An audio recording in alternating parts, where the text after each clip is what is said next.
السلام علیکم سامعین، رفا انٹرنیشنل یونیورسٹی سے عرفان بھٹی آپ سے مخاطب ہے اور آپ سن رہے ہیں رفا ایف ایم 102.2 اور پروگرام آپ کے لیے پیش خدمت ہے لائیو ود اظہر نیاز، اور اظہر نیاز صاحب ہمارے ساتھ تشریف رکھتے ہیں۔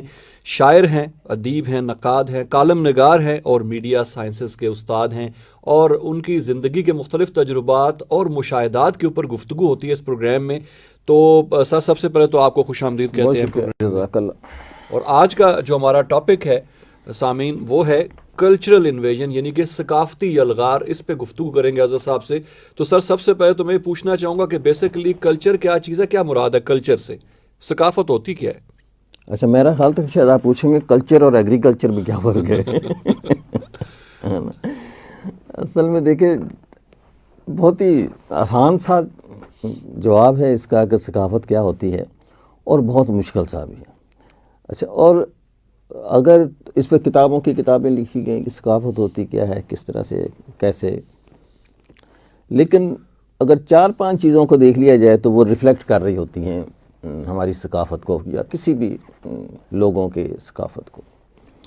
ایک تو یہ تھا کہ وہ زبان جو ہے اس کی، ٹھیک ہے نا، کہ وہ اس کو ریفلیکٹ کرتی ہے کہ اس کا ثقافت، زبان جو ہے ایک اہم حصہ ہے اس کا۔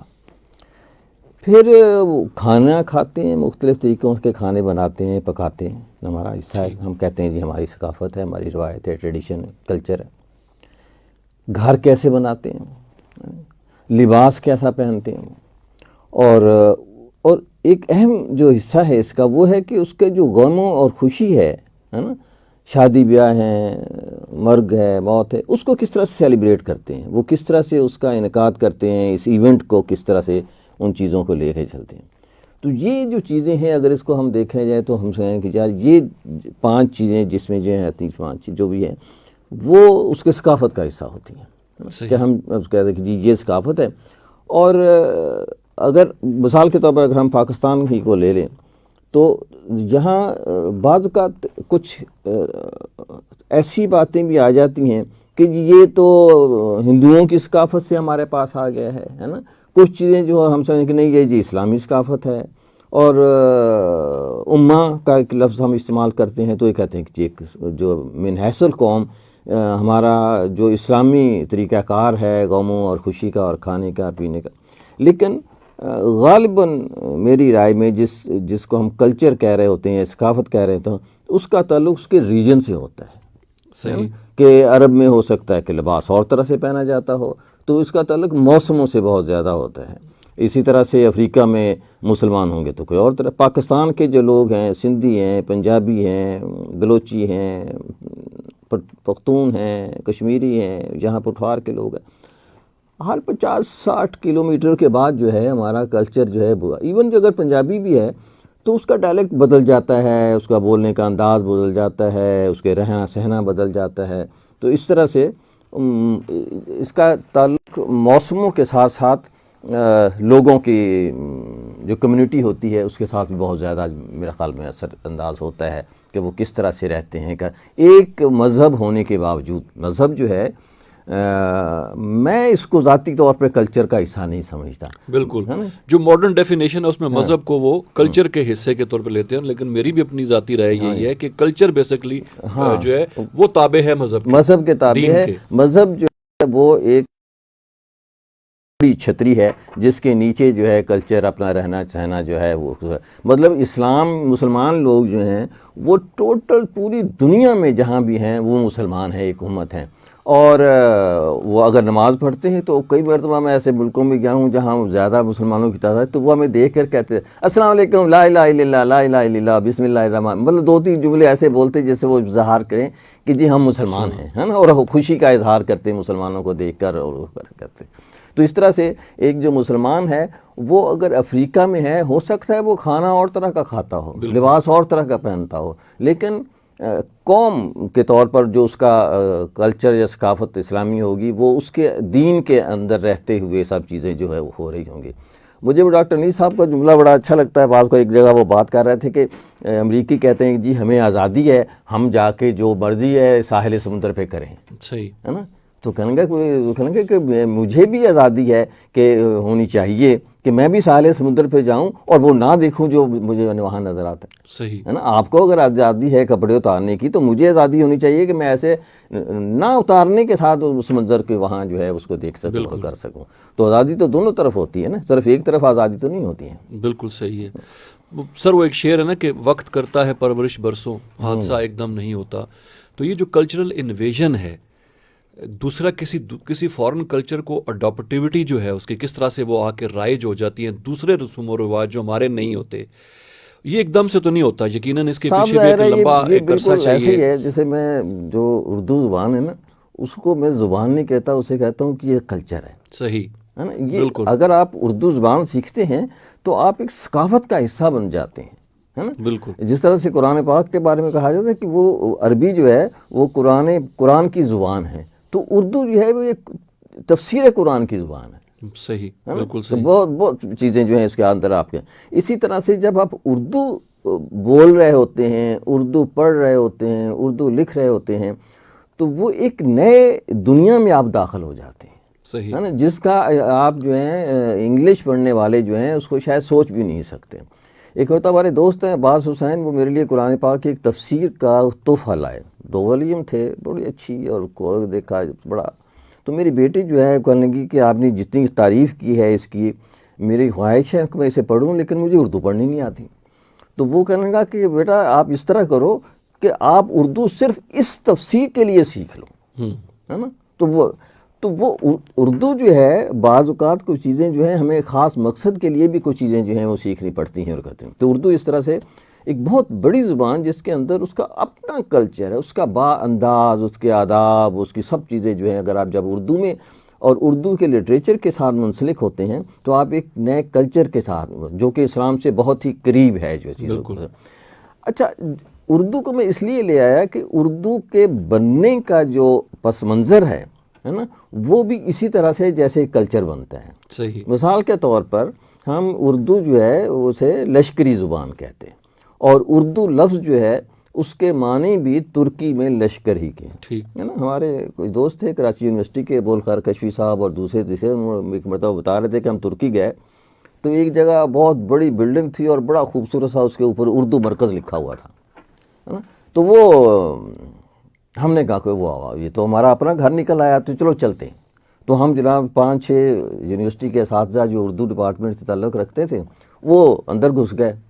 تو وہ جب اندر گھسے ہی ہیں تو چاروں طرف سے آرمی نے گھیر لیا ان کو کہ بھئی کہاں جا رہے ہیں آپ. اور کہنے جی ہم اردو یہ وہ فلاں کہتے جی GHQ ہے, آرمی ہیڈ کوارٹر ہے نا. تو اردو مرکز مینس آرمی ہیڈ کوارٹر. صحیح. تو وہ تو اردو جو ہے وہ لشکر سے بنے. اچھا, جب مختلف لوگ ڈسکس کر رہے ہوتے ہیں کہ جی اردو کیسے بنی, اردو کیسے بنی, تو غالباً میری رائے میں یا جو میں نے پڑھا لکھا کہ جب ایک لشکر میں مختلف لوگ بیٹھتے ہوں گے, پنجابی بیٹھا ہوا ہے, سندھی بیٹھا ہوا ہے, بلوچی بیٹھا ہوا ہے, گجراتی بیٹھا ہوا ہے, اب اشاروں کی زبان کہاں تک چلتی ہوگی, ہے نا. تو جب کرنے کے لیے انہوں نے ایک ایسی زبان جو اس کا لفظ لیا, اس نے اس کو کیا, کوئی اشاروں نے لفظوں سے ڈھلنا شروع کیا, تو وہ جو ہے وہ لشکر کے لوگ ایک زبان, کمیونیکیشن کی زبان جو ہے وہ بن گئی. اور اس کو بعد میں جو ہے وہ اردو کہنے لگے. حالانکہ پہلے اس کو ریختہ ہی کہتے تھے جی, لیکن جب کیا وہ شعر ریختہ کا, تم ہی نہیں ہے استاد, سنا ہے کہ اگلے زمانے میں کوئی میر بھی ہے. اچھا, سنا ہے کہ اگلے زمانے میں کوئی میر بھی تھا. غالب کا ہے, ریختہ کے تم ہی نہیں ہو, پتہ نہیں کیا, وہ غالب سنا ہے کہ اگلے زمانے میں کوئی میر بھی تھا. تو وہ جو ہے ریختہ سے اردو بننے میں یا لشکری زبان بننے میں لشکر کا بہت بڑا ہاتھ ہے, کیونکہ لشکر میں صرف پنجابی نہیں ہوتے ہیں, صرف سندھی نہیں ہوتے ہیں, صرف بلوچی نہیں, وہ پوری جو ہندوستان تھا وہ مغلوں کے اس میں شامل تھا فوج میں, اور وہ مختلف جگہوں پہ جاتے آتے تھے. تو وہ ایک آپس میں بات کرنے کے لیے ایک نئی زبان انہوں نے گھڑ لی, ایجاد کر لی, انوینٹ کر لی, اور اس کو جو ہے ہم اردو کہہ رہے ہیں. اسی طرح سے جو کلچر ہوتا ہے وہ ایک دوسری جگہ سے وہ ٹریول کرتا ہے اور دوسری جگہ چلا جاتا ہے. مثال کے طور پر ہندوستان جو ہے یہ بدھوں کی اور ہندوؤں کی اور زین کی اور اس طرح کے لوگوں کی سرزمین تھی، اور جو کہ جس کا تعلق اسلام سے ایسا اس وقت تک نہیں تھا. ان کا اپنا مذہب تھا، ان کی اپنی رسوم تھی، اپنا اٹھنا بیٹھنا کرنا تھا سب کچھ. تو وہ جو ہے لیکن جب مسلمان یہاں آئے تو انہوں نے اس کو اپنانا شروع کر دیا، اور اس طرح سے کچھ چیزیں جو ہیں ہم دیکھ رہے ہیں. ایون اسلام کے اندر ہمارے مذہب میں بہت ساری چیزیں ایسی داخل ہو گئیں جو کہ ہندوؤں کا حصہ تھا، سکھوں کا حصہ تھا، یا سکھ تو بعد میں آئے. زین جو تھے وہاں ان کا تھا، آتش پرست تھے. تو ہم نے بھی ان سے کچھ چیزیں سیکھ لیں، ہے نا. بہت ساری مثال کے طور پر اگر موسیقی کو بھی دیکھا جائے تو اس میں، اور پھر کمال یہ کیا مسلمانوں نے کہ اس کو عروج پہ لے گئے، صحیح ڈیولپ بھی کیا، ڈیولپ کر کے بڑا اس کو. اگر امیر خسرو کو دیکھیں یا اس کے ارد گرد کے لوگوں کو دیکھیں، تانسین کو دیکھیں، تو انہوں نے بہت کنٹریبیوٹ بھی کیا اس کے اندر. لیکن وہ اس کا حصہ بھی بنتے چلے گئے. ایسا ایسا جو ہے ہمارا جو ایک مزاروں کا کلچر ہے وہ دیکھ لیں، یا اور رسوم شادی بیاہ کی یہ بھی آنا شروع ہو گئیں. بلکہ مجھے لطیفہ یاد آ رہا ہے اس کا، ہمارے جو کامیڈین تھے عمر شریف، کہنے لگا وہ میرے ہمسائے کا جو بہت ہی انڈین فلمیں دیکھتا تھا، باپ مر گیا تو لکڑیاں لے کے آ گیا. تو وہ تو وہ تھا. لیکن اچھا، نہ چاہتے ہوئے جو ہے وہ ہم اس کے اندر جو ہے سرایت کرتے جاتے ہیں، یا وہ ہمارے اندر سرایت کرتا جاتا ہے. اور جو زبان ہے وہ ایسا ایسا ہماری زبان کا وہ لفظ داخل.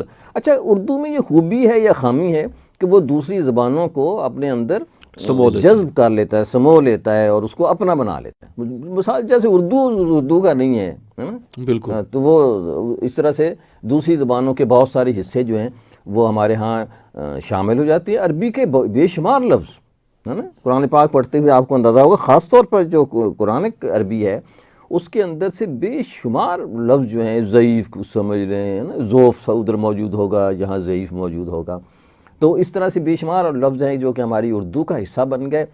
فارسی ہمارے ہاں آ گئی، ترکی آ گئی، جہاں کی لوکل زبانیں جو تھیں وہ آ گئیں. اور ہم جو ہے اب نئی دوبارہ تحریک چلی ہوئی ہے کہ جی اردو کو جو ہے وہ کیا جائے جس سے ہم اردو بولیں، اور ان لفظوں سے اجتناب کیا جائے جو کہ اردو میں اس کا متبادل موجود ہے، اور ہم جان بوجھ کر جو ہے کچھ چیزوں کو استعمال کرتے ہیں. مطلب امتحان کہہ لیا جائے، ایگزام کہنے سے کون سا آسان ہو جاتا ہے؟ بالکل، امتحان تو امتحان ہی ہوتا ہے.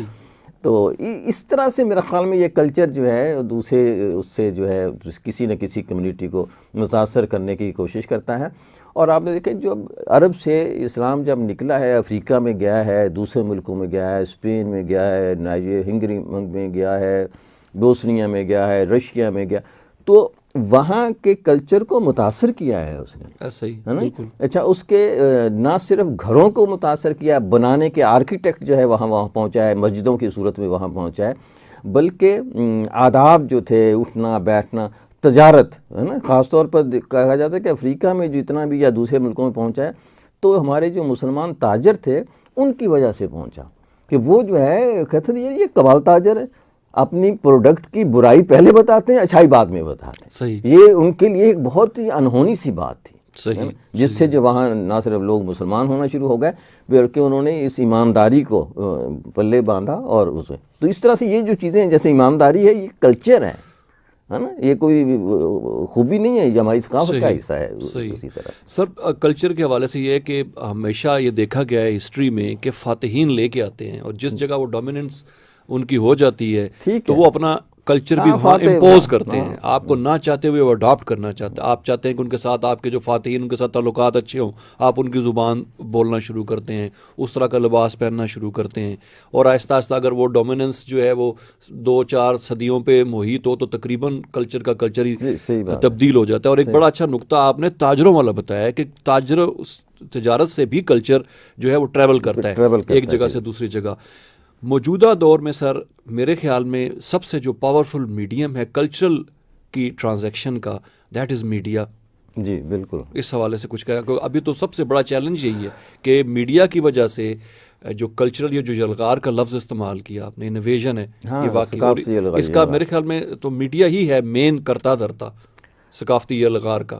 ہاں اب تو میڈیا بار ہی جو جیتتا ہے وہ جیتتا ہے. بے شمار انڈین دانشوروں نے کہا کہ ہم نے میڈیا کے ذریعے پاکستان کو فتح کر لیا ہے اور اس میں کوئی شک نہیں ہے نا. میں اس میں نہیں والی بات ہی نہیں ہے جی. سیدھی سی بات کہوں گا نا کہ آپ بس میں چلے جائیں انڈین فلم لگی ہوئی ہے نا, گاڑی میں تو انڈین گانے لگے ہوئے ہیں, اور کہیں میڈیا سوشل میڈیا پہ جائیں تو میں نے یہاں تک دیکھا کہ انڈین آرٹسٹوں کی نہیں, ایسے تاجروں کی. ایک آدمی وہاں کا کوئی تھا جو سونے کے ہار پہن کے پتہ نہیں کروڑ, بہت ہی مشہور آدمی وہاں کا, میں تو نہیں جانتا اس کو. رکشے کے پیچھے اس کی تصویریں لگی ہوئی دیکھی میں نے, یہاں اسلام آباد میں ہے نا. وہ آدمی کوئی وہاں جو ہے وہ سونے کے بڑا بڑا ہار پہنتا ہے, کئی کلو ہار پہنا ہوا ہے جی اس نے. وہ جی فلاں ہے یا کون ہے نا, آئی ڈونٹ نو کہ اس کا پس منظر کیا تھا, کوئی تاجر ہے یا کون ہے یا کچھ ہے. اس کی تصویریں جو ہیں وہ ہمارے پیچھے رکشوں کے پیچھے جو ہیں وہ لگی ہوئی ہے نا. تو یہ اس طرح سے کچھ چیزیں جو ہیں وہ آنا شروع ہو جاتی ہیں. تو پھر آپ اگر کہتے ہیں وہ کہ جی ہم نے پاکستان کو فتح کر لیا, تو یقیناً فتح کر لیا. ہمارے ہاں جو اگر میڈیا پہ دیکھیں,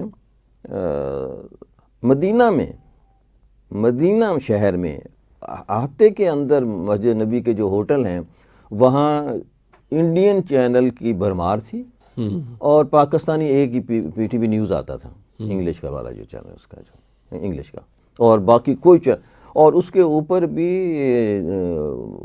گانے پرانے نئے, صرف گانوں کے, فلموں کے, یہ سارے کے سارے ان ہوٹلوں کے اندر جو ہیں وہ موجود ہیں. یہ تو مدینے کی بات کر رہا ہوں میں, ہے نا. اور پاکستان میں اگر آپ دیکھ لیں تو پھر تو مطلب حد ہو گئی ہے سمجھو کہ. ابھی فلمیں جو ہیں بند کی ہیں یا کچھ انڈین فلمیں جو چلتی تھیں, لیکن ہر جگہ پہ ہم جو ہے انڈیا نے چھایا. نہ صرف اس نے ہمارے وقت کو گریب کر لیا بلکہ ہماری زبان کو بھی جو ہے اس پر اثر انداز ہونا چاہیے. ہمارے بچے جو ہیں وہ خوبصورت کے بجائے سندر بولنا شروع ہو گئے, اور بعض اوقات سکھوں کے رواج میں جیسے ہم پنجابی لوگ ہیں تو شاید اتنا نہیں بولتے, تو وہ زیادہ ودیا بولنے لگے. ودیا پاجی ودیا ہے تو ٹھیک ہے, ودیا پنجابی میں ہے تو وہاں بھی آ جائے اس میں. لیکن یہ کہ بہت ہی یعنی ٹیلی ویژن پہلے فلم موجود تھی جس نے آ کے ہمارے ہاں کیا. اچھا, جب یہ موجود تھے پاکستان انڈیا اکٹھا تھا, ہندوستان تھا, تو اس وقت جو فلم انڈسٹری تھی یہاں وہ بامبے اور لاہور ہوتی تھی جی, ہے نا.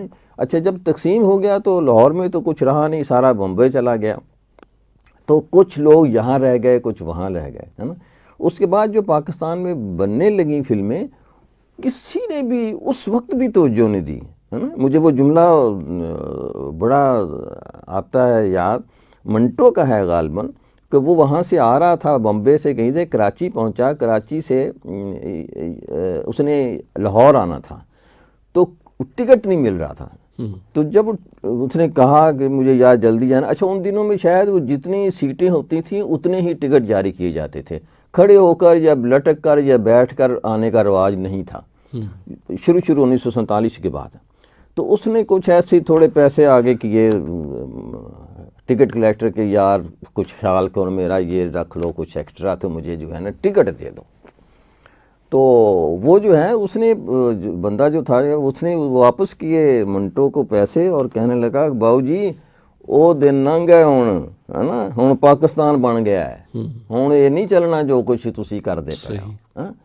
تو وہ جس آدمی نے یہ واقعہ لکھا ہے ادیب, اس نے کہا کہ اگر پاکستان نے اب ترقی کرنی ہے تو ہمیں اس ٹکٹ کلیکٹر سے کام شروع کرنا پڑے. بالکل صحیح ہے نا, کہ وہاں سے اپنا سفر کا آغاز کرنا. یعنی جب پاکستان بنا تو ایک عجیب وہ تھا کہ ہم بس پتہ نہیں کیا تبدیلی بالکل آ گئی ہے نا. اب جو ہے ہم بس چینج ہو گئے, اب ہم بس ایماندار یہ وہ فلاں ہے نا. لیکن ہوا نہیں کچھ بھی ہے نا. وہ ٹکٹ کلیکٹر جو تھا وہ فوت ہو گیا, تو بس اس کے ساتھ ہی سارے کا سارا مسئلہ بھی جو ہے وہ بھی فوت ہو گیا.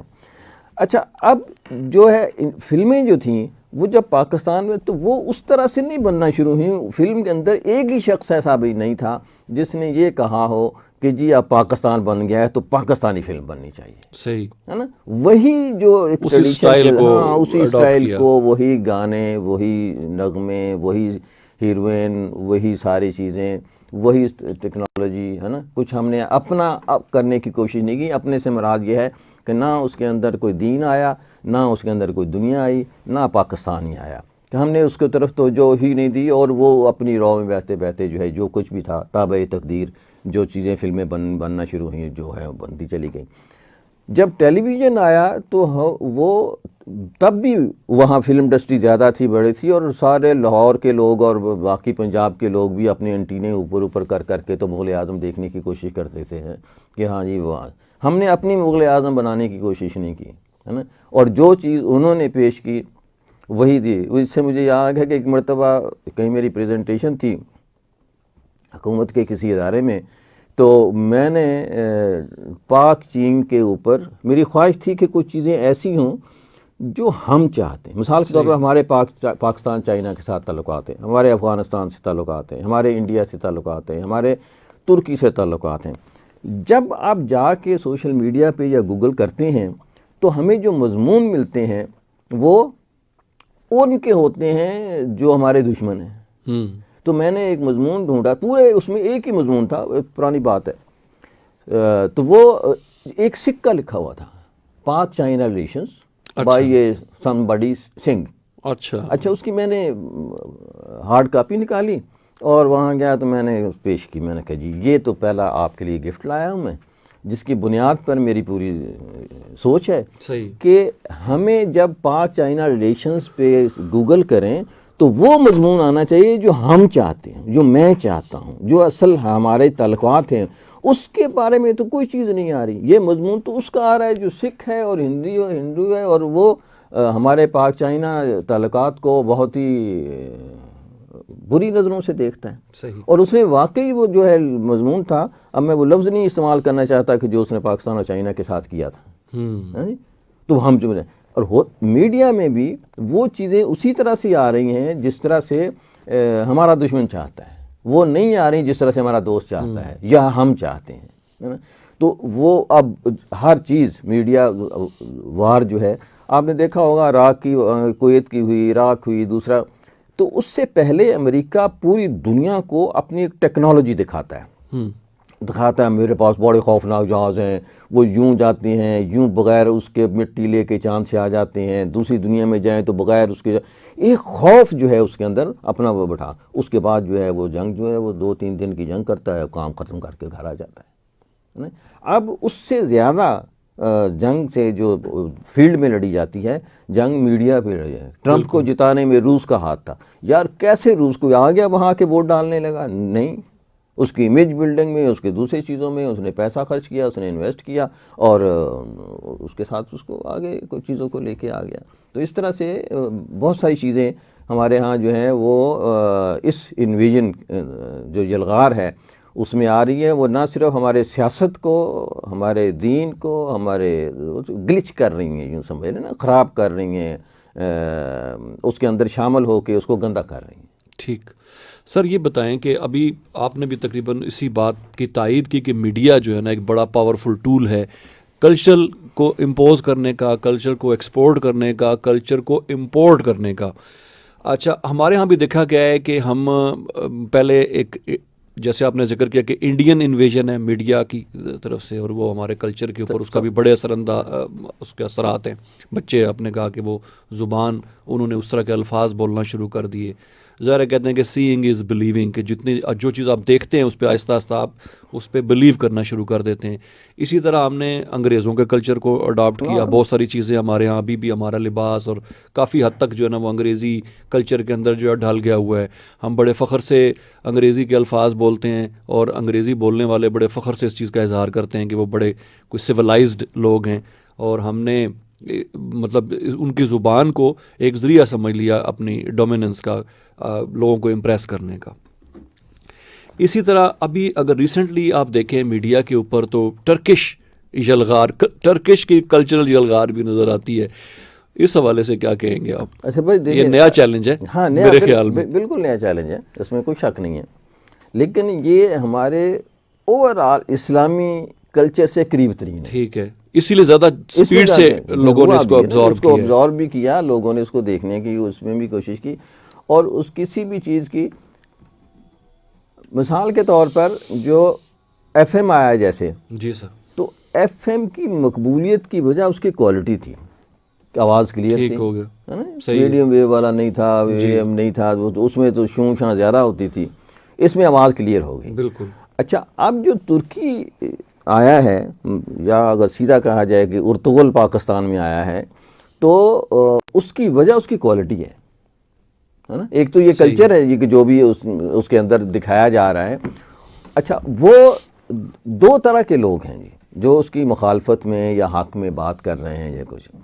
ایک تو وہ ہیں جو میڈیا کے لوگ ہیں، ٹھیک ہے نا، فلم کے لوگ ہیں، اور وہ جب دیکھتے ہیں کہ انہیں تو کوئی نہیں جانتا، ان کا اپنا چورن نہیں بک رہا، ان کا جو منجن نہیں بک رہا، ہاں، تو وہ کہتے ہیں کہ نہیں جی ارطغرل نہیں ہونا چاہیے۔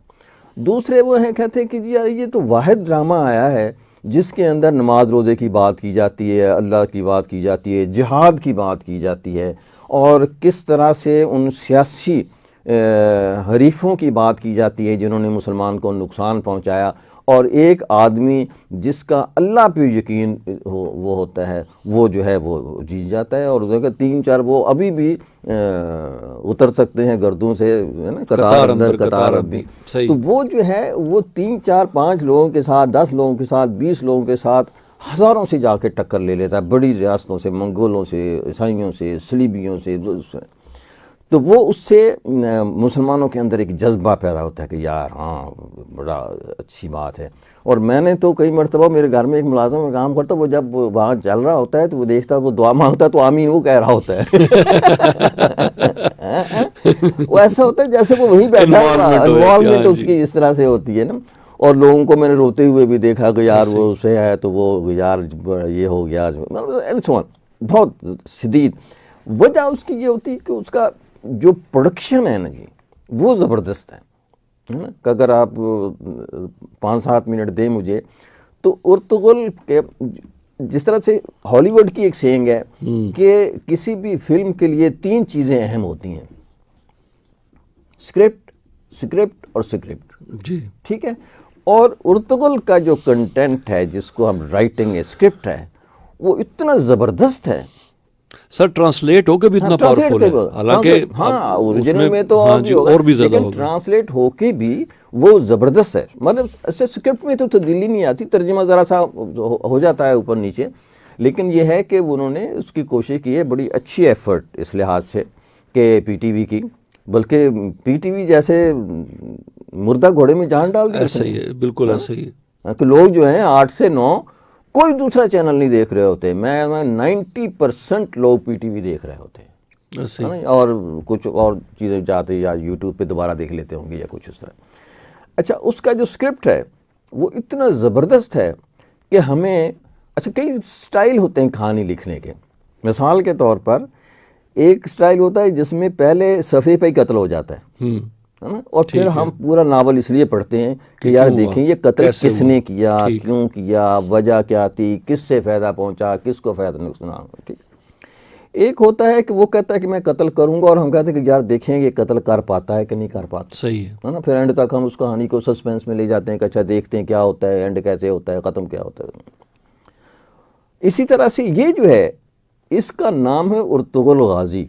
اس کا مراد ہے کہ اس نے مرنا تو ہے نہیں، ہے نا۔ جتنی بھی اس میں غازی جو ہوا پہلے ہی پتہ ہے ہمیں، ہسٹری بھی پتہ ہے اور نام سے بھی پتہ ہے کہ یہ میدان جنگ میں تو نہیں مارا جائے گا، جس طرح خالد بن ولید پہ ڈرامہ ہو تو پتہ ہے کہ جی نہیں شہید ہونا ہے نا۔ اچھا، اس کے باوجود بھی ہمارے دل دھڑک رہے ہوتے ہیں، ہم کو یار یہ جا رہا ہے، ادھر پہ ہے، وہ آ گیا، تیر آ گیا، فلاں آ گیا، کیا ہو گیا، مطلب یہ اس کے اسکرپٹ کی جان ہے نا۔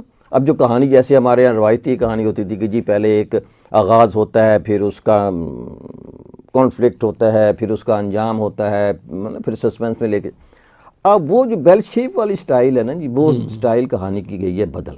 اب جو ہے درمیان میں ایک اور آئی تھی سٹائل، جو کہ میں عام طور پہ اپنے ایک دوست ہے احمد ہمیش، وہ اس سے میں نے یہ جملہ سنا تھا، اس نے مجھے کہا کہ اظہر نیاز، کہانی جو ہوتی ہے وہ ایک سڑک کی طرح ہوتی ہے۔ اچھا وہ کہیں سے بھی شروع ہو جاتی ہے اور کہیں بھی ہو ختم ہو جاتی ہے. جاتی صحیح ہے. ہے. جہاں سے آپ چلنا شروع ہوتے ہیں وہاں سے کہانی شروع ہو جاتی ہے، اور جہاں آپ کی منزل آ جاتی ہے یا آپ تھک جاتے ہیں وہاں کہانی ختم ہو جاتی صحیح. ہے نا. اور کہانی کہیں سے، اظہر نیاز کہانی ان دو ہاتھوں کے درمیان سے بھی شروع اچھا. اللہ تعالیٰ اسے معاف کرے، جنت نصیب کرے. اور بہت ہی زبردست آدمی تھا کہانی کے حوالے سے. اچھا، اب کہانی جو ہے اس سے بھی احمد دمشقی والی کہانی یا سڑک والی کہانی سے آگے نکل آئی ہے. وہ مجھے رضا علی عابدی کی کتاب یاد آ گئی جس میں انہوں نے کہا کہ جب میں یہ جرنیلی سڑک کے انڈیا والی سائیڈ پہ پہنچا تو وہاں ایک لائبریری سی بنی ہوئی تھی، تو میں نے اس سے پوچھا کہ کیا یہ جرنیلی سڑک جو جی ٹی روڈ ہے یہاں ختم ہوتی ہے؟ تو وہ کہنے لگا جی نہیں، یہاں سے شروع ہوتی ہے. اچھا. تو یہاں سے شروع، تو ہماری وہاں ختم ہوتی ہے، ان کی وہاں سے شروع ہوتی ہے. ہاں، وہاں سے شروع ہو رہی ہوتی ہے. ٹھیک تو وہ ایک گورے کا قول ہے کہ سڑک کہیں نہیں جاتی. ایک چھوٹی ڈیبیا پہ لکھا ہوتا تھا سڑک، لطیفہ ایک، کہ سڑک کہاں جاتی ہے، تو بچہ کہتا ہے کہ کہیں نہیں جاتی، یہیں رہتی ہے. وہ گورا کہتا ہے کہ سڑک کی آپ کا جو ہے نا، سڑک نہیں طے کرتی، آپ کی منزل طے کرتی ہے کہ سڑک کہاں جاتی ہے. ٹھیک. یہ سامنے مال روڈ ہے، یہ لاہور بھی جاتی ہے، پشاور بھی جاتی ہے. صحیح ہے نا. جہاں آپ نے جانا ہو وہ اس کو طے کرتی ہے کہ یہ سڑک کہاں جاتی ہے. اچھا، اسی طرح سے جو کہانی اب ارطغرل یا ترکی زبان ایرانی میں، ترکی میں خاص طور پر جو لکھی جاتی ہے کہانی، وہ زگ زیگ آتی ہے. زگ زیگ مطلب یہاں سے شروع ہوئی، نیچے آ گئی، پھر اگا گئے، پھر سسپینس آ گیا، پھر آ گیا کنسیپٹ. وہ نہ یوں بیل شیپ جاتی ہے، نہ سڑک کی طرح جاتی ہے، وہ اوپر نیچے ہوتی ہے، کبھی اوپر چلے جاتی ہے، پھر نیچے آ جاتی ہے، پھر تو وہ کہانی بلکہ وہ ایپیسوڈ کی اینڈنگ ایسی ہوتی ہے کہ بندہ ایک دم سے نہ اس کے بے چین رہتا ہے کہ آگے کیا مرتبہ ایسا ہوا کہ میں نے ڈھونڈ کر اگلا ایپیسوڈ دیکھا کہ یار میں دیکھوں اس کو آگے کیا ہوا ہے نا. حالانکہ میرا دل کرتا ہے کہ نہیں یار، ختم کرتے ہیں. صاف ظاہر ہے کہ وہ اس کے اندر چیزیں موجود ہیں. ایک تو کہانی بہت زبردست ہے نا، پھر اس کی لوکیشن زبردست، پھر اس کا لائٹنگ زبردست، کیمرہ ورک زبردست. اس جو رائٹر ہے اس کہانی کا، وہ اس کا پروڈیوسر بھی ہے. اچھا. پیسہ بھی اسی نے لگایا ہے. اچھا. ہاں جی. اور اس نے کہا، اس کا انٹرویو میں دیکھ رہا تھا، اس نے کہا کہ یہ جو ڈرامہ ہے یہ میرے اندر کی دنیا ہے. صحیح ہے. صحیح ہے. نا، اسی لیے وہ اتنا کامیاب بھی ہوا ہے، ورنہ اگر وہ لکھتا کوئی اور ڈائریکٹ کوئی اور کرتا تو شاید. مطلب وہ اس کے ساتھ جو لکھا گیا ہے، وہ کہتا ہے میں اس کے ساتھ، میرا ایمان اس کے ساتھ ہے نا، اور یہ میرے اندر کی دنیا ہے جس کو میں نے باہر لوگوں کو دکھانے کی کوشش کی. صحیح. تو ہمارے جو ہے، جی سر پلیز. بس وہی کہ یہ جو چیزیں آ رہی ہیں ترکی سے، یہ اس کی قبولیت کی وجہ یہ ہے کہ ایک تو ہم پاکستانی جذباتی لوگ ہیں اور ترکی سے محبت کرنے والے لوگ ہیں. صحیح، بالکل. اور ترکی تو اس زمانے میں جب خلافت ختم ہو رہی تھی تو پاکستان واحد ملک تھا جس نے سب سے زیادہ ریزسٹنس کیا کہ نہیں یار اس کو نام کی ہی رہنے دو یار، کچھ تو رہنے دو. سر مولانا محمد علی جوہر کی والدہ کا شعر ہے کہ بولی اماں محمد علی کی، جان بیٹا خلافت پہ دے دو. وہ یہاں سے انگلینڈ چلا گیا اور جا کے کہنے لگا کہ میں اس ملک میں نہیں جاؤں گا، غلام ملک میں، مجھے ادھر ہی دفن کرو، ہے نا، یا خلافت دو. صحیح. یا اور اس کے ساتھ ڈومیننس دیکھیں کہ شہروں میں تو ہے ہی. میں پچھلے دنوں گاؤں گیا تو مجھے پتہ چلا، وہ میرے ایک دوست ہیں پیر صاحب ہمارے علاقے کے، وہ میرے ساتھ بیٹھے ہوئے تھے تو میرے چچا کا فون آیا کہ وہ پیر صاحب آپ کے ساتھ بیٹھے ہوئے. میں نے کہا ہاں. یار ان کو کہو کہ ہماری کیبل چلی گئی اور ابھی ارطغرل ڈرامہ جو ہے شروع ہوا ہے. اچھا، مجھے حیرت کہ پیر صاحب کیا کریں اس میں. پتہ چلا کہ بیسیکلی وہ کیبل کا نیٹ ورک جو ہے نا وہ پیر صاحب کا ہے اس علاقے میں. تو وہ کہتے جی این جب ڈرامہ شروع ہونے والا ہوتا ہے ارطغرل تو ہماری کیبل چلی جاتی ہے. یار یہ کیا بات ہوئی. وہ چچا نے مجھے بتایا کہ ہمارے ہاں گاؤں کے بچے جو کھیلنا شروع ہو گئے ہیں، کہتے ہیں دو بچیاں آپس میں بات کرتے کہ میں علیمہ سلطان یا تو گوگچے بن، کہ میں علیمہ سلطان بنوں گی تو گوگچے کا کریکٹر کر. تو بچیاں آپس میں کھیل رہی ہیں گاؤں کی. اس سے فرق پڑتا ہے نا جی کہ ہم اگر کوئی ایسی چیزیں بنائیں گے کریں گے تو ہمارے بچوں میں بڑوں میں ایک ہسٹری تاریخ جو ہے وہ چلیں فکشن کے ساتھ مل کر ہی ہوتی ہے، لیکن کہانیاں تو اچھی ہوتی ہیں، ہے نا. تو کہانیوں کے ساتھ بن کر جب چیزیں چل رہی ہوتی ہیں تو زیادہ وہ اس پہ چل رہی ہوتی ہیں بہتر انداز. صحیح. سر جیسے ہم نے ذکر کیا تھا، آپ نے کہا کہ مذہب اور کلچر جو ہے اس کے حوالے سے بات کی تھی. تو اگر ہم دیکھیں تو یہ جو ایک کلچرل یلغار تھی ویسٹ کی یا آپ سمجھیں انڈیا کی پاکستان کے اوپر, تو اس کا قدرتی جو ہے نا مقابلہ کر لیا ترکوں نے آ کے ہمارے ملک میں. بالکل صحیح لیکن ہے. اس کا انفلوئنس کب تک رہے گا؟ کیا یہ ارطغرل ختم ہونے کے بعد پھر سے انڈین انویژن آئے گی میڈیا کی ہمارے اوپر؟ وہ تو صاف ظاہر ہے. تو کیا یہ وہ ابھی بھی ہے, لیکن دیکھیں نا یہ بالکل ایسے ہی ہے جیسے 3 گھنٹے کی فلم میں آخری 5 منٹ جو ہیں وہ ویلن کو جوتے پڑتے ہیں اور 3 گھنٹے وہ تو ہم جو ہے ایک ارطغرل کو دیکھ کر خوش ہو رہے ہیں کہ ہاں یار بڑا اچھا یہ وہ کچھ ہو گیا.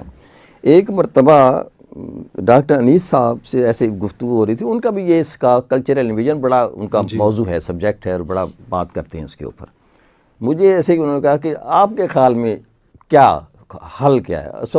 میرے لیے یہ بہت ہی اعزاز کی بات ہوتی ہے. کئی مرتبہ وہ ٹی وی چینلز کو بھی ریفر کر دیں گے کہ وہ پہلے یار اظہر سے بات کر لو, اس کے بعد میں آپ کے ساتھ بات کروں گا کہ جی ہم نے کیا بات کرنی ہے, یہ کس طرح سے, یا مجھے کہیں گے یار کچھ نوٹس اس طرح سے کچھ چیزیں ہم بنا لیں تاکہ وہ ہو جائیں, ہے نا. تو میں انہیں اکثر کہتا ہوں میڈیا والوں کو, بھائی میں ڈاکٹر صاحب کا سیکرٹری ہوں, آپ پہلے مجھ سے بات کیا کرو, پھر اس کے بعد جو ہے ڈاکٹر صاحب سے بات کیا کرو.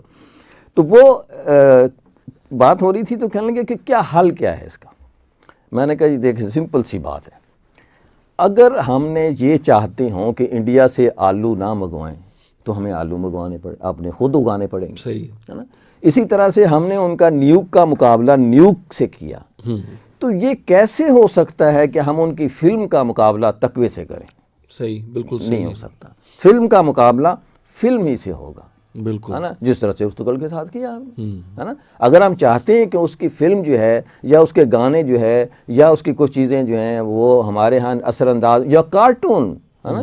اب کارٹون نیٹ ورک ہمارے ہاں بچوں کے لیے آتا ہے, ہم سارا دن لگے جتنے کارٹون نیٹ ورک چینلز, پاپس اور جے اور وہ, ایون بیبی بھی آتا ہے جو اسرائیل کا چینل ہے, جی, ہے نا ہمارے ہاں.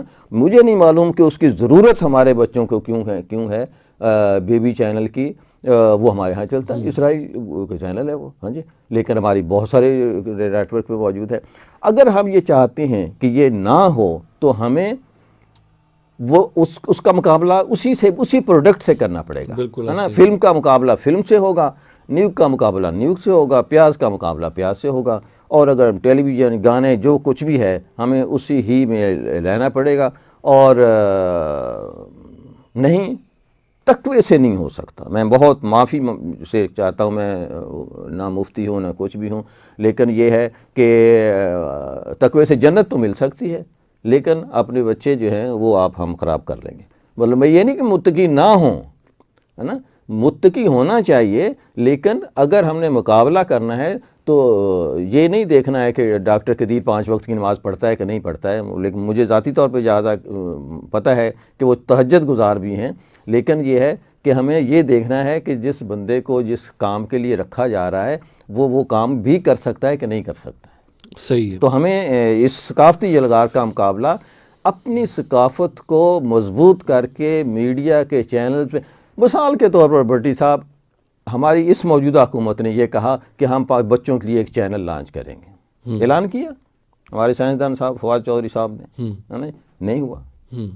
اگر ان کے ہاں یہ سوچ ہو کہ یار ہم نے یہ کرنا ہے, تو میرا نہیں خیال کہ یہ ناممکن والی بات ہے کوئی. ایک چینل پی ٹی وی جو ہے وہ, یا کوئی پرائیویٹ, میں تو کئی مرتبہ جا کے پیمرا والوں سے بھی ملا, میں نے کہا یار بچوں کے لیے یہ چینل ہے, کسی پرائیویٹ ادارے سے کہہ دو کہ یار تم چلا لو, ہم آپ کو سپورٹ دیتے ہیں, ہم آپ کو لائسنس دیتے ہیں, کسی بڑے ادارے کو دے دو, مجھے کوئی تکلیف نہیں ہے. پی ٹی وی نہیں چلا سکتا اگر, تو کسی دوسرے ادارے کو دے دو, چل جائے گا.